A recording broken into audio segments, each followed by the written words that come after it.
नमस्कार दोस्तों, स्वागत है आप सभी का आपके अपने YouTube channel GK search engine पर।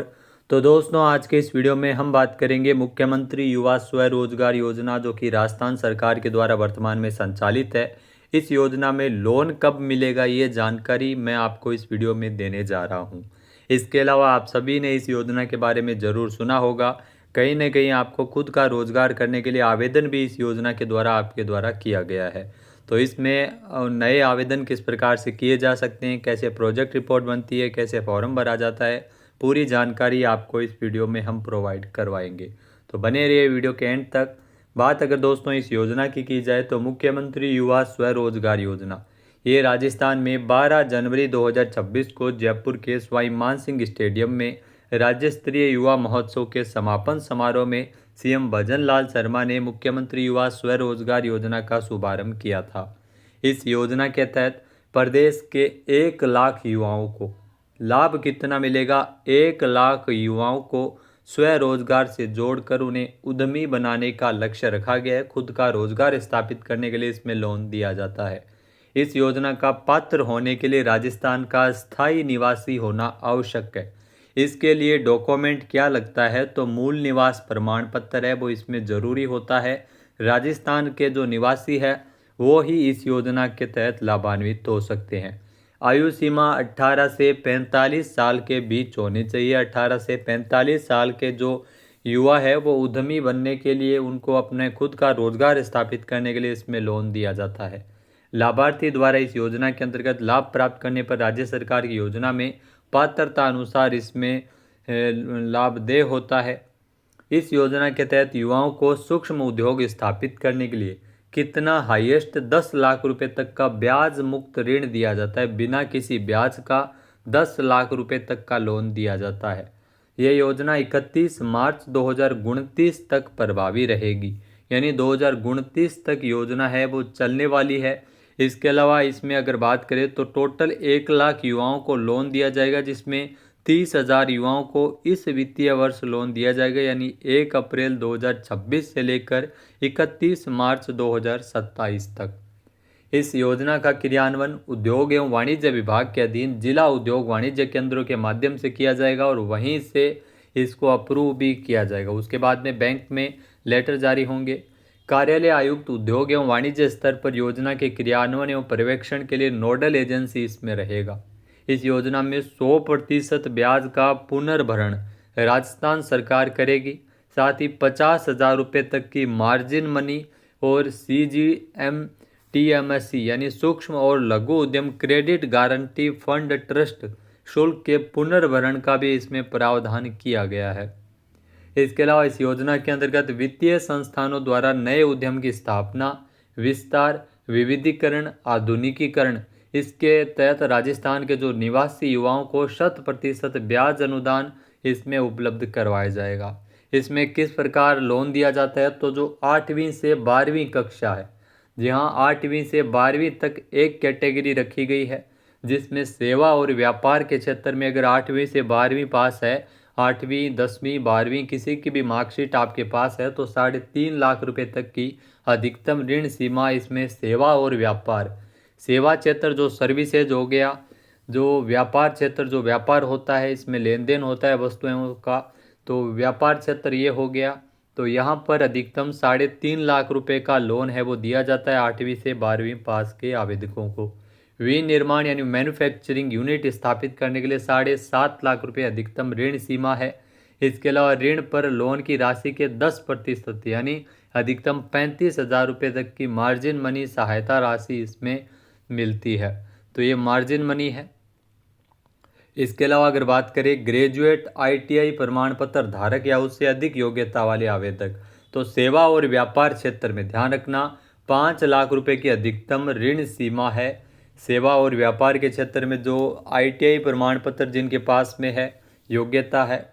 विनिर्माण के क्षेत्र में 10 लाख रुपए तक की अधिकतम ऋण सीमा इसमें होती है। विनिर्माण के क्षेत्र में जो ITI कर रखे बंदे हैं, ग्रेजुएट है, ITI कर रखे हैं और विनिर्माण में उनको ये 10 लाख रुपए तक की अधिकतम ऋण सीमा मिलती है। इस पर ऋण पर लोन की राशि के 10% यानी अधिकतम 50,000 रुपये तक की मार्जिन मनी सहायता राशि दी जाती है। वित्तीय संस्थान के द्वारा ऋण की जो समयावधि है वो 5 वर्ष तक रहेगी। 5 साल तक किस्तें आएगी, उसी के आधार पर बिना किसी ब्याज के ऋण चुकाने का अवसर मिलेगा। योजना में वित्तीय संस्थानों द्वारा प्रदत्त ऋण पर ब्याज अनुदान की अधिकतम अवधि प्रथम ऋण वितरण की तिथि से 5 वर्ष तक की इसमें रहती है। इसके अलावा दोस्तों, इस योजना के अंतर्गत जो लाभार्थी है वो Rajasthan skill and livelihood development corporation RSLDC के शॉर्ट टर्म स्किल कोर्स में निःशुल्क प्रशिक्षण प्राप्त कर सकते हैं। इसके अलावा अगर बात करें तो योजना के तहत मिलने वाले ब्याज मुक्त ऋण से युवा छोटे उद्योग, सेवा आधारित स्टार्टअप या व्यापार इसमें शुरू कर सकते हैं। तो ये इसका सबसे बड़ा लाभ है। राज्य सरकार ब्याज और गारंटी शुल्क वहन करेगी, जिससे शुरुआती वित्तीय बोझ कम होगा और युवा अपने व्यवसाय पर ध्यान केंद्रित कर सकेंगे। वहीं अगर बात करें तो युवाओं को उद्यमी बनाने के लिए योजना है। 1 लाख युवाओं को 10 लाख रुपए तक का ऋण उपलब्ध करवाया जाता है। 100% ब्याज अनुदान मिलता है और मार्जिन मनी सहायता राशि मिलती है। बजट में राजस्थान सरकार ने 1000 करोड़ से अधिक की राशि का प्रावधान इस योजना के लिए किया था। इसके अलावा अब बात आती है कि लोन कब दिया जाएगा। तो राजस्थान युवा शक्ति दिवस के अवसर पर लोन है वो राजस्थान सरकार के द्वारा राजस्थान दिवस के उपलक्ष्य में ये दिया जाता है। मुख्यमंत्री भजन लाल शर्मा युवाओं को समर्पित 485 करोड़ रुपए के कार्यों का शिलान्यास और लोकार्पण करेंगे और युवा शक्ति दिवस के अवसर पर जो 14 से लेकर 19 मार्च तक युवा दिवस के अवसर पर अलग अलग कार्यक्रम आयोजित हो रहे हैं और इसी अवसर पर मुख्यमंत्री भजन लाल शर्मा ने मुख्यमंत्री युवा स्वरोजगार योजना के अंतर्गत प्रथम लाभार्थी को चेक सौंपा जाएगा। तो ये प्रथम लाभार्थी को चेक है वो सौंपा जाएगा, यानी इस महीने योजना की ऑफिशियल रूप से शुरुआत है वो हो जाएगी और अगले महीने से अगले महीने से आपको, इस महीने वित्तीय वर्ष है समाप्त हो रहा है, मार्च चल रहा है, तो हो सकता है कि 1 अप्रैल से लोन है वो देने स्टार्ट किए जाएं। तो ये ऑफिशियल रूप से शुरुआत तो इस योजना की हो चुकी है, प्रथम चेक भी इसमें सौंपा जा चुका है। इसके अलावा जैसे ही आपका जो लोन है वो जिला उद्योग केंद्र से पारित होगा, तो इस प्रकार आप देख सकते हैं एक कैंडिडेट है जिन्होंने आवेदन किया था। इनके जो विनिर्माण के अंतर्गत जो कैटेगरी दिखाई गई थी और टोटल इनका जो लोन है वो 10 लाख रुपए था। तो ये 10 लाख रुपए तक के लिए आवेदन है वो इनके द्वारा जो 9 लाख रुपए है, सॉरी 10 लाख नहीं है, 9 लाख के लिए आवेदन इनके द्वारा किया गया है। तो ये आप देख सकते हैं, ये प्रेषित किया गया है वित्तीय जो जिला उद्योग केंद्र की जो बैठक हुई थी उसमें ये प्रेषित किया गया, जो वित्तीय शाखा है उसके नाम ये लेटर है वो जारी किया गया। तो इस प्रकार के लेटर को आप SSO ID के माध्यम से डाउनलोड कर सकते हैं। ये GM की बैठक में फैसला लिया गया है। इसके अलावा फोरम कैसा होता है ये भी देख लेते हैं। तो दोस्तों, फॉर्म भरने का तरीका आप देख सकते हैं। सामान्य विवरण में आपको जानकारी यहाँ पे आपका मिलता रहेगा। जैसे ही आपने फॉर्म भर रखा है, उद्यम का विवरण आपको देना पड़ेगा कि किस प्रकार का उद्यम आप करना चाहते हैं, उद्यम की कैटेगरी क्या है, संस्थान का नाम क्या रखेंगे, उससे रोजगार कितने लोगों को मिलेगा और वास्तविक प्रकृति क्या है। आवेदक का विवरण आप यहाँ से भर सकते हैं, जिसमें आवेदक की पूरी जानकारी SSO ID के माध्यम से मिल जाती है। वर्तमान पता आप देख सकते हैं आवेदक का इसमें दिया गया है। साथ ही साथ प्रस्तावित कार्यस्थल, यानी जो आवेदक है वो कार्यस्थल का पता क्या है, कहाँ पर वे आवेदन कर रहा है, बिजनेस का लोकेशन उसका कहाँ है, उसकी जानकारी इसमें देनी पड़ती है।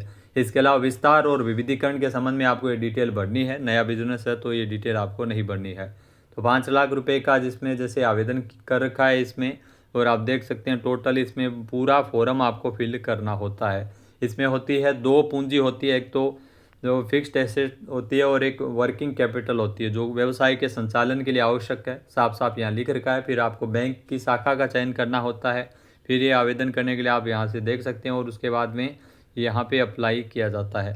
तो ये फॉर्म की डिटेल है। फॉर्म इस प्रकार से कुछ भरा जाता है। इसके अलावा आपको समय समय पर SSO ID पर विजिट करना रहता है, क्योंकि कई बार जो क्वेरी आती है उसका आपको सही टाइम पर जवाब देना होता है।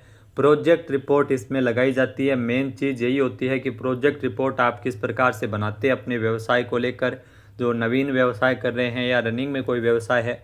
तो उसके अलावा जो डॉक्यूमेंट की अगर बात करें तो आधार card, Jan Aadhaar card, pan card, मूल निवास प्रमाण पत्र और मार्कशीट, ये इतनी चीज़ें आपकी ज़रूरी होती है। जन आधार में मोबाइल नंबर आपका अपडेट होना चाहिए और बिजनेस कहाँ पे कर रहे हैं उसकी पूरी जानकारी आपके पास होनी चाहिए। बिजनेस का नाम क्या है और इसके अलावा मोबाइल नंबर आपको इसमें चाहिए होंगे और बिजनेस एड्रेस है वो भी आपको सही भरना होता है।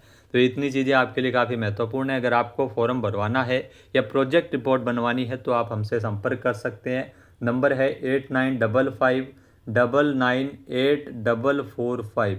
इस नंबर पे व्हाट्सअप है, आप व्हाट्सअप के माध्यम से हमसे कनेक्ट कर सकते हैं, डायरेक्ट कॉल भी कर सकते हैं अगर आपको किसी प्रकार का फॉर्म भरवाना है या प्रोजेक्ट रिपोर्ट बनवानी है। वीडियो कैसा लगा कमेंट करके ज़रूर बताइएगा। जय हिंद, जय भारत, जय राजस्थान।